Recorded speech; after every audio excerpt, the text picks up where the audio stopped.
But there are 3 different letters. One is to our local assemblyman Albertine, asking that he would be, that he would respectfully consider providing the assembly companion bill for this legislation to become law.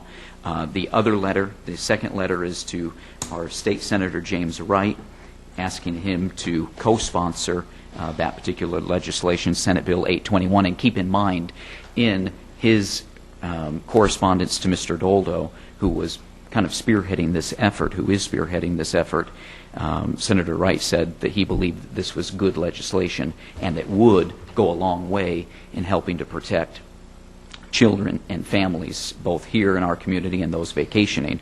And then the third letter is just a letter to Senator Bonisic, the sponsor of the bill, telling him that we're doing some outreach. And I can tell you, I've been in contact with Senator Bonisic's office, and they are ecstatic that there are communities talking about this, because I agree, like with any situation, the more people that become aware of it and the more pressure that gets put on legislators, that's when things get done. And the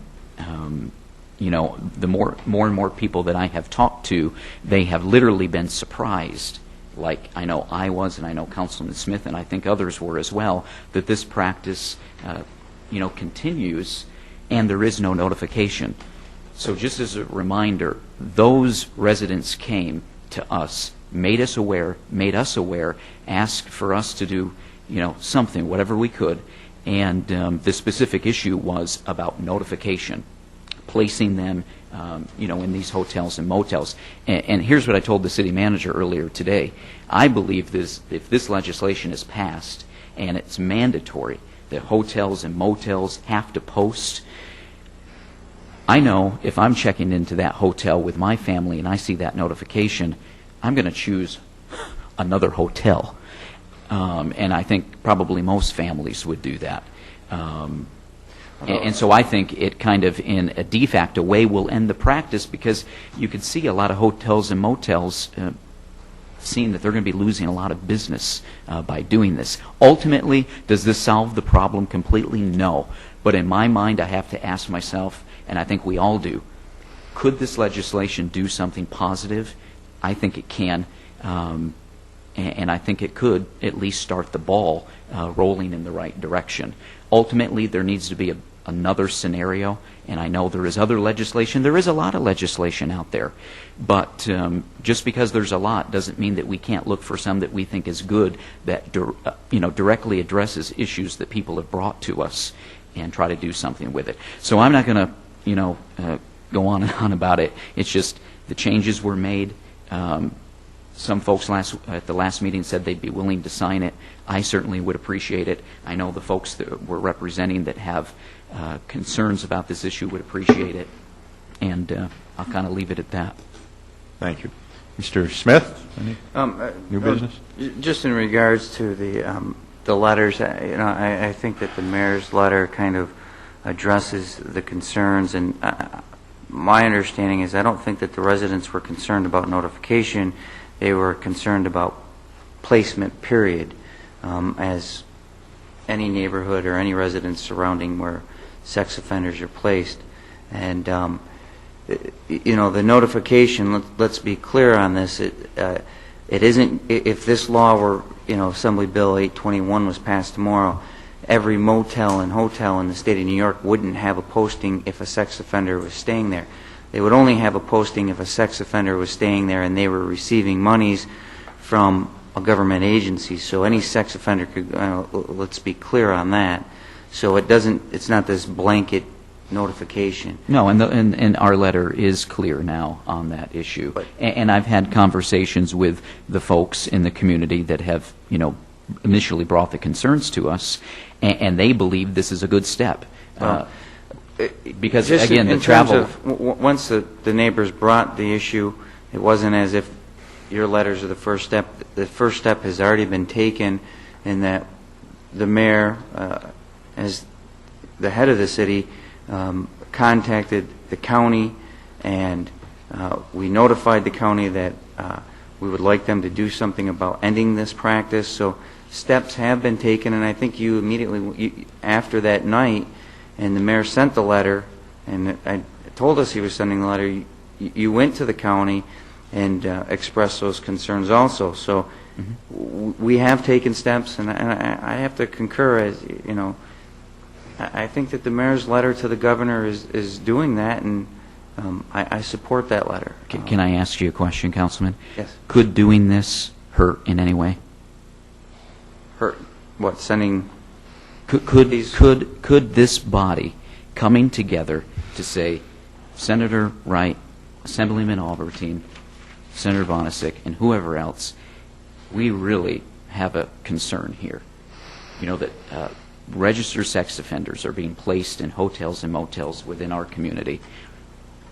Would you back this legislation? I know it's not the cure-all. I think that what you have to do is, it's not the concern becomes is if you want legislation to be passed and backed, it has to have bipartisan support and support of two houses and support of a governor who's going to sign the bill. So no, hold on. You asked a question. So for us to back one specific bill, I don't think that's necessarily the right way to go. I think to back the concept and the idea of the state addressing the issue of sex offenders is the most appropriate way to go, and that is what the mayor's letter does.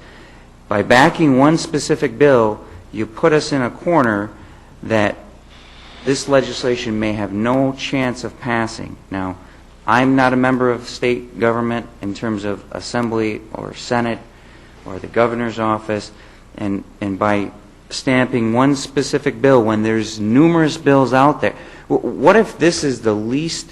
What if this bill has the least support of all the bills that are out there? I don't know that answer. Do you know that answer? So if we were to back one specific bill, could have a negative effect. I mean, I think that the idea, the concept is more than appropriate.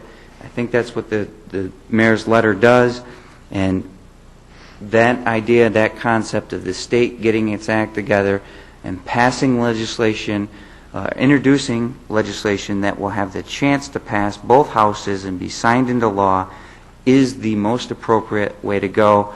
And I know that I support what the mayor has sent out. I support your concept. I think that the other council members probably support what the mayor has sent out. So let's not lose sight of what the issue here is. The issue is addressing the concern of people being placed in hotels and motels that are receiving public dollars. And does 821 have the most support? I don't know that. I'm not in the state Senate. I'm not in the state Assembly. But that concept of the state doing something, that's what I support. And that's why I think that the best course is what the mayor has done. Well, you're right, because I've been on the website. There literally are hundreds of pieces of legislation, and very few of them have any support.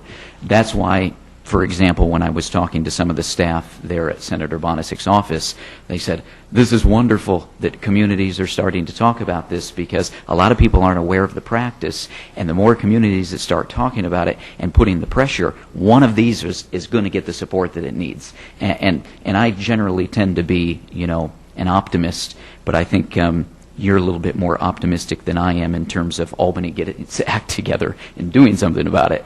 That's why I thought, you know, I could send this letter on my lonesome, and well and good, but I think it's more powerful and more effective for a body to come together and everybody stand together and say, right, in principle, this is an issue that needs to be addressed. There's a lot of them out there, but we think this one could at least address the concerns that the folks that we're representing have brought to us. And I don't, you know, I'm not going to twist anybody's arm to do it. I just feel it's the right thing to do. And, you know, I hope at least a few of you would consider doing it as well, because I don't think it can hurt in any way. You know, what if? You know, what if, you know, these legislators get these letters, and what if some other communities start hearing about it, and they say, hey, what is this 821? Let's take a look at it. Oh, hey, yeah, this is something that really could address the issue. I don't know. I just think we have the capacity to create some change, and it's got to start somewhere. Okay.